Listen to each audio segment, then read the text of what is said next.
So what is going to be the impact of this caste census data which has been unveiled by Nitish Kumar government? Someone who has worked very closely with Nitish Kumar as his deputy is joining me live. Sushil Modi ji, dhanyavad. Thank you so much for speaking to NDTV.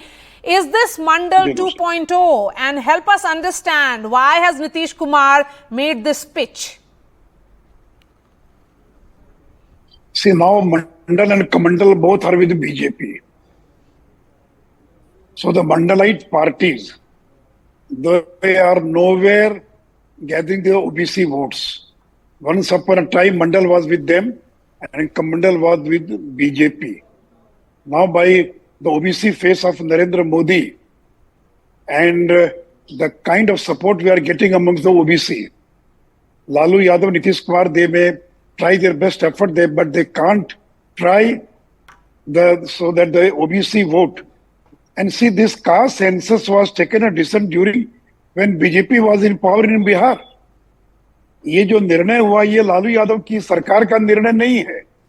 Lalu Yadav तो बिहार में 15 साल मुख्यमंत्री थे और राबड़ी देवी थी. उन्होंने जातीय गणना क्यों नहीं कराई? ये जातीय गणना तब हुई बिहार में जब बिहार में बीजेपी और जेडीयू की सरकार थी. और जिस कैबिनेट में फैसला हुआ, उस कैबिनेट में बीजेपी के 14 मंत्री थे और जनता दल तो केवल 10 मंत्री थे. तो ये हमारी सरकार का निर्णय है और बिहार केंद्र में जातीय गणना के पक्ष में थे. इस बीच में गणना हुई. इसे मेरा सवाल तेजस्वी और लालू यादव से कि अगर आप जातीय गणना के पक्षधर हैं तो आपने अपने कार्यकाल में क्यों नहीं कराया? और ये सिद्धरामैया साहब कर्नाटक के मुख्यमंत्री हैं. 2015 में 275 करोड़ रुपया खर्च कर और कास्ट सर्वे हुआ. आज तक इसकी रिपोर्ट क्यों नहीं पब्लिक की गई? बताएं कि आज तक वो क्यों नहीं कर पाए? तो इसलिए ये अनावश्यक श्रेय लेने का प्रयास किया जा रहा है. अब देखना है कि नीतीश कुमार ने कहा है कि हम इन आंकड़ों के आधार पर सरकारी योजनाएं तैयार करेंगे. तो क्या सरकार योजनाएं तैयार करती है वो देखना है. मोदी जी, लेकिन ये जो भी निर्णय हुआ कहा है कि ये वो पूरी भारतीय शुरुआत जनता पार्टी और जेडीयू की सरकार का निर्णय के सरकार में हुआ था. आरजेडी के ट्विटर हैंडल से इसका जवाब आया है. उन्होंने कहा कि जनगणना बीजेपी जेडीयू सरकार ने नहीं, आरजेडी जेडीयू सरकार ने शुरू भी कराई, संपन्न भी कराई और प्रकाशित भी कराई. मैंने पूछने के निर्णय किसकी सरकार में हुआ? 9 अगस्त को सरकार गिर गई, लेकिन जून या जुलाई फर्स्ट वीक में, और ये कैबिनेट का निर्णय आप निकाल कर रिकॉर्ड देख लीजिए, ये किस कैबिनेट के बैठक में फैसला हुआ था. अब सरकार नहीं थी हमारी उस समय. अगर सरकार रहती तो हमारी सरकार के अंदर ये सर्वे का काम होता. तो इसलिए अनावश्यक कोई श्रेय लेने का प्रयास न करें. इसमें भारतीय जनता पार्टी का बहुत बड़ा योगदान है. और जब ऑल पार्टी डेलीगेशन दिल्ली गया था मिलने के लिए प्रधानमंत्री से, उस डेलीगेशन में बिहार सरकार के वरिष्ठ मंत्री जनक राम थे. और जब झारखंड का डेलीगेशन गया था मिलने के लिए, तो दीपक प्रकाश जो राज्यसभा के मेंबर हैं और प्रदेश के अध्यक्ष हैं बीजेपी के, वो इस डेलीगेशन में साथ में थे. और जब विधानसभा और विधान परिषद से प्रस्ताव पारित हुआ, तो हम लोग सरकार में शामिल थे. इसलिए जातीय गणना अगर कोई राज्य सरकार कराना चाहती है तो वो स्वतंत्र है, करा सकती है. कर्नाटक ने कराया, रिपोर्ट पब्लिश नहीं किया. तेलंगाना ने समग्र कुटुंब सर्वे के नाम से कराया, बीजेपी ने उसका साथ दिया था. तो अगर कोई राज्य सरकार अगर जातीय गणना कराना चाहती है तो करा सकती है, उसमें कहाँ किसी को कोई आपत्ति जी. लेकिन सुशील मोदी जी, जब आप लोग इस 9 पार्टीज डेलीगेशन में शामिल थे, भाजपा सब जगह सब तौर पर जब भी इसका प्रस्ताव हुआ आपने आरजेडी जेडीयू का साथ दिया, तो आपको भी आज वेलकम करना चाहिए इस डिसीजन को. तो वेलकम तो विरोध कौन कर रहा है? भैया हमारा, ये तो हमारी बेबी है, ये हमारा बेबी है. हमने तो केवल ये कहा कि जो आंकड़े आए हैं उन आंकड़ों का अध्ययन करेंगे, क्योंकि आंकड़े जो आए हैं वो किस प्रकार के आंकड़े हैं बाकी जो देखने के लिए. लेकिन कहाँ बीजेपी ने विरोध किया है?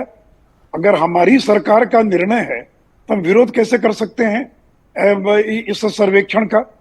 और देखिए, सुप्रीम कोर्ट में भी भारत सरकार ने केवल ये कहा है कि सेंसस एक्ट के तहत जनगणना कराने का अधिकार केवल केंद्र सरकार का है. ये बिहार में जो वो सर्वे है, और स्वयं मुख्यमंत्री ने कहा कि this is not census, this is survey, because according to the census act 1948 it is only the union government which is empowered to conduct a census, but this is not census, this is survey. और मैं एक और बात कहना चाहूंगा कि इसमें 27 parameters थे जिन पर यह सर्वे हुआ।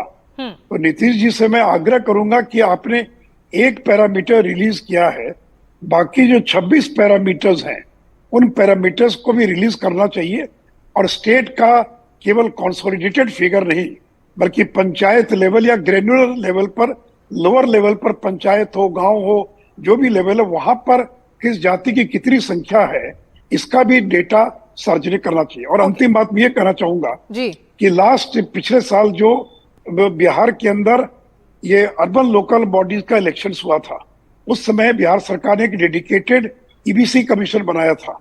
आज तक उसकी रिपोर्ट को नीतीश कुमार की सरकार ने पब्लिक नहीं किया है।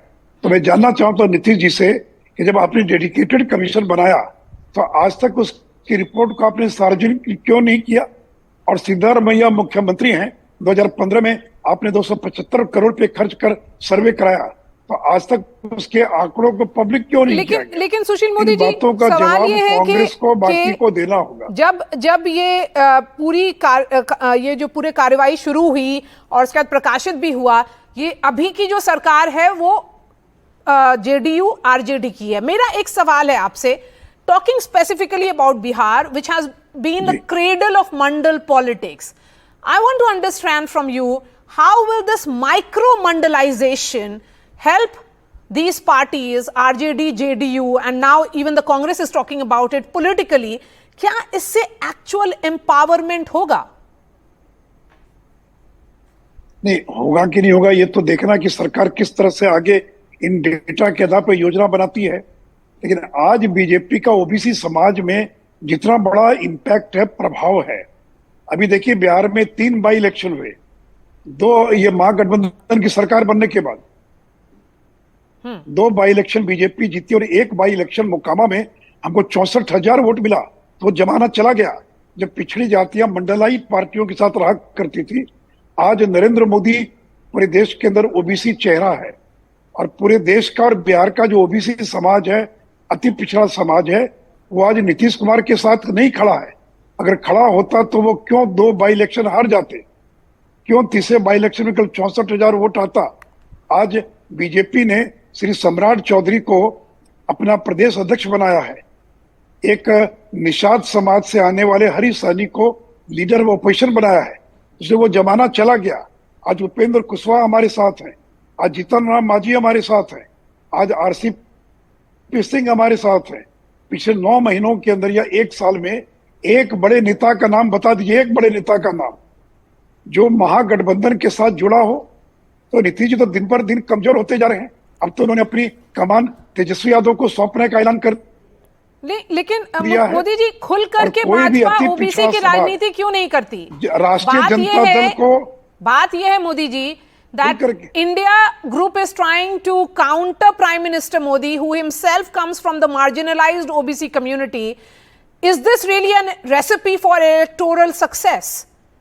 Electorally arithmetic पे बात की जाए, हम जानते हैं यूपी, बिहार, मध्य प्रदेश, बहुत सारे स्टेट्स हैं जहां पे अरिथमेटिक पर चुनाव होता है। नहीं, अब क्या कहना चाह रही हैं? मेरा कहना है कि ये क्या इलेक्टोरल सक्सेस की रेसिपी है? ये कास्ट सर्वे की रिपोर्ट जी, मुझे तो नहीं लगता इसका कोई चुनाव से इसका क्या लाभ उठाएंगे ये। देखिए, जो प्राइमा फेसी मैंने जो फिगर्स देखे हैं, तो पहले भी पब्लिक डोमेन में जो आंकड़े थे उसी के इर्द गिर्द आंकड़े हैं, और मैं एनालाइज करूंगा। लेकिन इसमें नई बात क्या है, यानी जो जातियों की संख्या के बारे में पॉलिटिकल लोगों का जो आकलन बिहार में था, लगभग उसी के आसपास ये आंकड़े हैं। और ग्रेनुलर इसको ये एनालाइज करने पर और थोड़ी जानकारी मिलेगी। मंडल कमीशन ने भी कहा था कि 52% से ज्यादा पिछड़ा समाज के लोग हैं। ये नहीं कहा कि 52 ही है, 52% से ज्यादा। इसलिए इसका क्या ये लाभ उठा लेंगे, मैं नहीं समझ पा रहा हूँ।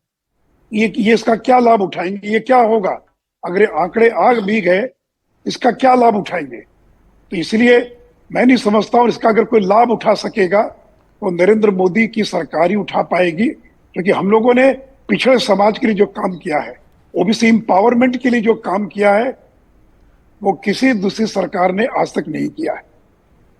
मोदी जी, आखिरी सवाल आपसे। प्रधानमंत्री नरेंद्र मोदी अभी कुछ देर पहले ग्वालियर में थे, मध्य प्रदेश के चुनाव में थे। उन्होंने कहा कि ये कास्ट लाइंस पर डिवाइड करने की कोशिश कर रही है इंडिया ग्रुप। नहीं, ठीक है, वो कोशिश तो कर ही रहे हैं। वो मैं छिंदवाड़ा में हूँ इस समय, मैं छिंदवाड़ा में आपके साथ जुड़ा हूँ जी, और मैं देख रहा हूं, लेकिन उनका ये प्रयोग सफल नहीं होगा। वो कास्ट लाइन पर भी डिवाइड नहीं कर पाएंगे, ना बैकवर्ड फॉरवर्ड के नाम पर, ना दलित नॉन दलित के नाम पर। उनकी जो साजिश है, चूंकि इनका इतिहास रहा ना, भी मंडल कमीशन को किसने लागू किया और कौन लोग थे जो मंडल कमीशन की रिपोर्ट पर 9 साल तक बैठे रहे। 1980 के अंदर मंडल कमीशन की रिपोर्ट इंदिरा गांधी को बीपी मंडल ने सौंप दी। 9 साल तक कौन थे प्रधानमंत्री? इंदिरा गांधी और राजीव गांधी। क्यों नहीं लागू किया? और आज जो राहुल गांधी करें कि कल 3 सेक्रेटरीज हैं, तो राहुल जी, अगर आपके पिताजी ने मंडल कमीशन को 80 में लागू कर दिया होता तो आज 2 दर्जन सेक्रेटरीज ओबीसी समाज के होते। ओबीसी का आरक्षण तो सेंट्रल सर्विसेज में 92 के बाद लागू हुआ। तो जब 92 के बाद ही जब 27% का ओबीसी आरक्षण लागू हुआ तो आपको सेक्रेटरीज कहां दिखाई पड़ेंगे? इसलिए देखिए, जो कांग्रेस है उसका तो आज तक चेहरा एंटी ओबीसी रहा है। वो तो एक अलग प्रकार की राजनीति करते रहे। इसलिए कांग्रेस कभी भी मंडल पॉलिटिक्स को न तो कभी ओन किया उन्होंने और न उस वर्ग के लिए कभी काम किया। तो इसलिए मैंने कहा कि आज मंडल भी हमारे साथ है और आज का मंडल भी हमारे साथ है। पिछले लोकसभा चुनाव में आपने देखा होगा कि ओबीसी का सबसे ज्यादा वोट भारतीय जनता पार्टी को लोकसभा चुनाव के अंदर मिला है, और विधानसभाओं के चुनाव के अंदर भी भारतीय जनता पार्टी को बाकी पार्टियों की तुलना में ओबीसी समाज का वोट और ज्यादा बड़ी मात्रा में मिला है।